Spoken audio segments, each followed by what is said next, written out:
Karena al-haya wal iman itu seperti dua sisi mata uang yang tidak bisa dipisahkan. Orang kalau nggak punya malu, pasti dia nggak punya iman. Kalau dia nggak punya malu dan nggak punya iman, dia tidak menjaga diri dan tidak menepati janji.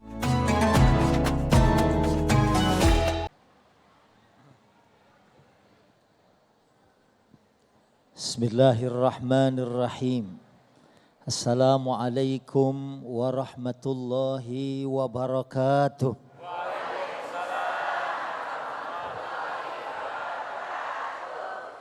Alhamdulillahi rabbil alamin.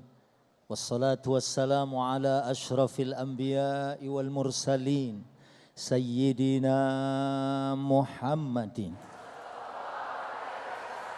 Wa ala alihi wa ashabihi wa man tabi'ahum bi ihsanin ila yaumiddin, amma ba'du.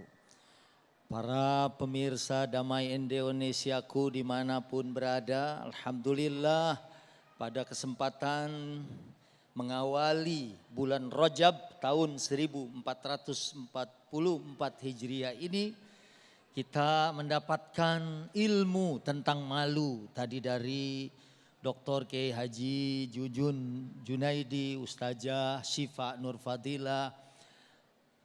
Sekarang saya kebagian buahnya malu. Nah, ini bagian yang manis ya Bu ya. Bagian yang enak. Setelah definisinya disampaikan macam-macamnya kita tahu. Ada yang nafsiyah, ada yang imaniyah. Kalau tadi etimologi dan terminologinya dari Kiai Jujun. Ya, dan saya memang nggak mau ngambil bagian itu, bagian etimologi, karena Eti istri saya gitu. Saya kebagian buahnya, dan karena waktunya sangat sedikit, saya akan nyampaikan dua buah dari malu. Yang pertama iffah, yang kedua sifat wafa. Jadi yang pertama iffah. Ibu tahu iffah? Oh, tetangga saya Pak Ustadz. Bukan iffah tetangga saya. Kalau kita cermati surat Al-Baqarah ayat 273, kita akan mendapatkan kata iffah. Ya, a'udzubillahi minasyaitonirrajim. Bismillahirrahmanirrahim.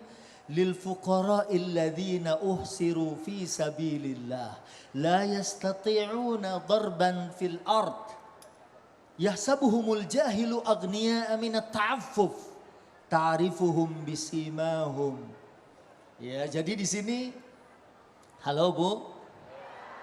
Kalau kita lihat lil fuqara alladzina uhsiru fi sabilillah, ini ada orang-orang yang kelihatannya bukan orang fakir miskin. Tapi karena mereka berjuang di jalan Allah. Siru fi sabilillah la yastati'una darban fil ard. Enggak bisa atau enggak sempat cari ma'isyah. Cari kehidupan. Ini karena ceramahnya di Bogor ya. Ditanya iffah jawabnya lain. Begitu cari ma'isyah. Oh ma'isyah katanya. Eta mata tanggi katanya. Ma'isyah artinya mencari kehidupan. Karena berjuang di jalan Allah. La yastati'una darban fil ard. Gak bisa mencari dunia. Kemudian yahsabuhumul jahilu agniya. Orang-orang yang gak paham tentang orang ini, dia itu dianggap orang kaya. Oh, dia mah jihad terus ya. Kayaknya nih orang kaya. Ya. Dan mereka ta'rifuhum bisimahum. Ya, kamu tahu ciri-ciri mereka. La yas'alunan nasa ilhafa. Dia enggak pernah minta-minta. Kenapa enggak minta-minta? Minat ta'affuf. Karena mereka tuh iffah, menjaga dirinya. Padahal dia butuh. Ditanya orang, "Bapak, Ibu udah makan?" "Alhamdulillah." Dalam hati, "Belum." Gitu kan. Dan enggak kelihatan kayak orang butuh. Dan minta juga enggak secara paksa. Itu ciri orang-orang yang memiliki sifat iffah. Mau menjaga diri. Dia malu untuk meminta-minta. Apalagi minta secara paksa kepada orang lain. Nah, Kalau kita lihat tafsir, ini sabab nuzulnya adalah tentang al-muhajirin. Orang muhajirin datang ke Madinah disambut oleh Ansar. Kisah yang paling sering disampaikan adalah kisah sahabat Abdurrahman bin Auf. Seorang muhajirin hijrah ke Madinah. Di Madinah dipersaudarakan oleh Nabi dengan sahabat yang bernama Sa'ad ibn Ar-Rabi al-Ansari. Begitu dipersahabatkan, ya. Kemudian sebagai sahabat orang Ansor bilang, saya di sini punya tanah, punya harta. Kalau kamu mau, saya bagi 2 hartanya. Saya juga punya istri. Kalau kamu mau, istri saya 2. Saya ceraikan dan setelah masa iddahnya selesai, kamu bisa nikahin. Dan bukan, nih kamu yang ini aja nih gitu kan. Ini udah bikin repot gitu. Ibarat mobil udah bensinnya boros gitu. Bempernya sobek gitu. Tidak, tapi pilih. Nanti saya ceraikan, begitu masa iddahnya habis, kamu nikahi. Ya, cuman sahabat Abdurrahman bin Auf nggak aji mumpung. Wah, kebenaran gitu kan. Karena dia dari Mekah ke Madinah, orang asing, belum punya siapa-siapa. Kebenaran kalau gitu. Enggak. Kemudian beliau mengatakan, radhiyallahu anhu mengatakan, barakallahu laka wa fi ahlika wa fi malika. Semoga Allah memberkahi hartamu dan keluargamu. Saya enggak butuh itu.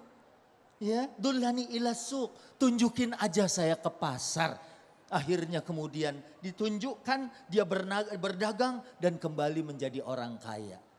Kalau kita yang ditawarin, jangan kita deh, saya. Kalau ini mah orang soleh-soleha semua ya. Iya, ini orang yang mulia dengan rasa malunya. Yang selalu mendatangkan kebaikan. Tapi kalau nuntut ilmu insya Allah nggak pada malu. Ayo baca Qur'annya, malu. Pernah saya lagi baca Quran gigi mental. Jadi kalau kita lihat, kalau saya yang ditawarin, saya punya harta, saya bagi 2. Jangan bagi 2, saya 3/4 gitu. Ya, ini saya ada istri 2, saya ceraikan 1. Kalau boleh 2-duanya gitu. Nah makanya iffah ini sifat mulia. Makanya jamaah haji, kemarin alhamdulillah setelah pandemi saya sudah berhaji lagi, ketemu jamaah haji Jepang. Banyak orang Islam dari timur makan buang sampah sembarangan. Jamaah haji Jepang dipungutin. Ya, kemudian dibuang ke tempat yang sesungguhnya. Kalau dia seorang yang menjaga diri, malu. Ya, lagi ada pengajian pastel tinggal 5. Geser gitu. Begitu ngambil, ustazah juga ngambil gitu. Enggak, ustazah saya mau geser piring gitu. Jadi ini yang pertama sifat iffah. Udah ditunjukin 1 menit gitu kan. Baru iffah doang nih gitu kan. Kemudian al-wafa. Orang dengan rasa malu dia menepati janji. Ibu-ibu mah ya mau pengajian jam 2 dari jam 9 sudah mandi. Ibu-ibu mah sabunnya juga beda ya bu. Rambut lain, muka lain, leher lain, kaki lain. Kalau suami kan asal bebusa. Ya kadang-kadang ngaji gitu pakai baju juga kancingnya lewat gitu kan. Begitu dia mah asal bebusa, dia komplain. Ini sabun apa sih? Kata istrinya yang mana? Yang botol kecil. Itu sabun sirih. Gitu. Pantesan beda. Gitu. Nah Nabi, nih sebelum Ustadz Sofyan ini, Nabi pernah janjian ketemu di satu tempat. Ini bisa kita lihat di dalam kitab Minhajul Muslim. Janji, orang itu habis janji lupa. Nabi mah di situ. Dan orang itu baru ingat, ba'da salasati ayyam. Setelah 3 hari baru ingat. Dia datang ke situ, Nabi masih ada di situ. Dan Nabi komennya, kamu bikin capek deh. Gitu. Kalau kita, kalimat sudah panjang gitu. Itulah al-wafa, menepati janji. Janji bayar hutang hari ini dibayar. Janji cicilan baju dibayar gitu. Iya, itulah al-wafa bil ahad wal mufuna bi ahdihim idza ahadu. Orang-orang yang beriman, karena al-haya wal iman itu seperti dua sisi mata uang yang tidak bisa dipisahkan. Ya, orang kalau nggak punya malu pasti dia nggak punya iman. Kalau dia nggak punya malu dan nggak punya iman, dia tidak menjaga diri dan tidak menepati janji.